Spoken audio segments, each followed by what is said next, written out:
Morning Exercises, December 26th. And there were in the same country shepherds, abiding in the field, keeping watch over their flock by night. And lo, the angel of the Lord came upon them, and the glory of the Lord shone round about them, and they were sore afraid. Luke 2:8 and 9. Two classes of men were led to Bethlehem to witness the newborn Messiah: the wise men from the east and the shepherds. The former were versed in the works of nature. They were especially astronomers and stargazers, and God conducts them by a star. The latter were Jews. They had the Scriptures in their hands, and these were directed by an angel.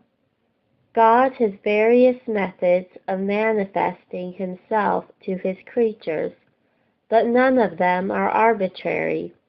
They all evince his wisdom and prudence, and are adapted to the state and circumstances of the beings with whom he has to do. Angels are all ministering spirits, and if they attend the heirs of salvation, how much more the author of it? If they wait on the servants, how much more on the Son, who is Lord of all?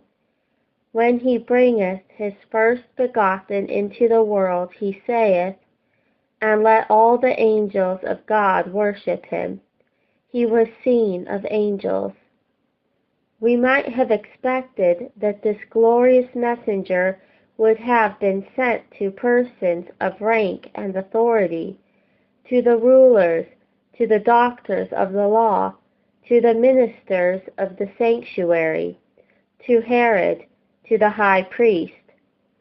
But God's thoughts are not our thoughts. Man judgeth after the outward appearance, but the Lord looketh to the heart. He is no respecter of persons. The distinctions of life, which, owing to folly, are the sources of so much pride to some and envy to others, are nothing to him. He is equally nigh unto all them that call upon him, whatever be their outward condition, as the sun shines in the valley as well as on the hill. It was to these shepherds the angel of the Lord appeared. And may not this be considered an intimation of the persons for whom the dispensation was principally designed, and by whom it would be chiefly received? Hence we read, The poor have the gospel preached unto them. The common people heard him gladly. Have any of the rulers believed on him? Thou hast hid these things from the wise and prudent, and hast revealed them unto babes. Not that the rich and great are excluded, and there always have been a few who have humbled themselves to be exalted, but not many wise men after the flesh, not many mighty, not many noble are called. God hath chosen the foolish things of the world to confound the wise, and God hath chosen the weak things of the world to confound the things which are mighty, and base things of the world, and things which are despised hath God chosen, yea, and things which are not, to bring to naught things that are, that no flesh should glory in his presence. We have much reason to conclude that these shepherds were among the number of those who were looking for the redemption in Jerusalem.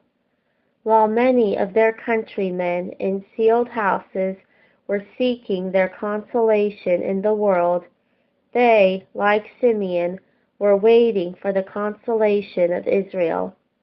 Perhaps at this very moment they were silently musing, or perhaps conversing with each other, for they were obviously together, when the kingdom of God should come, and sighing out the words of David, "Oh, that the salvation of Israel were come out of Zion! When God bringeth back the captivity of his people, Jacob shall rejoice, and Israel shall be glad." When, lo, the angel of the Lord came upon them, and the glory of the Lord shone round about them. And this angel, by his example, teaches us, however much we may be placed above them, not to overlook the poor, nor refuse to visit them, especially God's poor, for they are rich in faith, and heirs of the kingdom which he has promised to them that love him. It is a character of the citizen of Zion, that in his eyes a vile person is contemned, however high, but he honors them that fear the Lord, though they may not have the gold ring and the gay clothing. The sacred historian has not failed to tell us how these men were engaged at the time of their being thus distinguished. They were in the field, keeping watch over their flock by night. Thus they were abiding in their calling, and faithfully and actively discharging the duties of it. Never mind how humble your occupations may be. Honor and shame from no condition rise. Act well your part, there all the merit lies. Be attentive and diligent, and you are useful and respectable. They ought to blush who do nothing, or have nothing to do. Their mode of living is as inconsistent with the life of a Christian required in the gospel as a life of vice. The tree that bringeth forth no good fruit is hewn down and cast into the fire. The servant that hid his Lord's talent in a napkin did not abuse it, but because he was an unprofitable servant, he was a wicked one, and therefore punished. The case of these shepherds is not a solitary one. Go through the Scriptures and make out a list of all those whom God favored and dignified with his visits, and show me one among them all that was a drone in the community, or not properly and usefully employed. Other beings are more likely to appear to the useless and idle. Our idle days, says Bishop Hall, are the devil's busy ones. And Watts says, "For Satan finds some mischief still for idle hands to do." It was well said by an old Puritan, "I find diligence the best preservation from temptation. For when Satan comes to me with his proposals, I say to him, I cannot attend to thee now, I am so busy." The labor of the righteous tendeth to life. The soul of the sluggard desireth and hath nothing, but the soul of the diligent shall be made fat.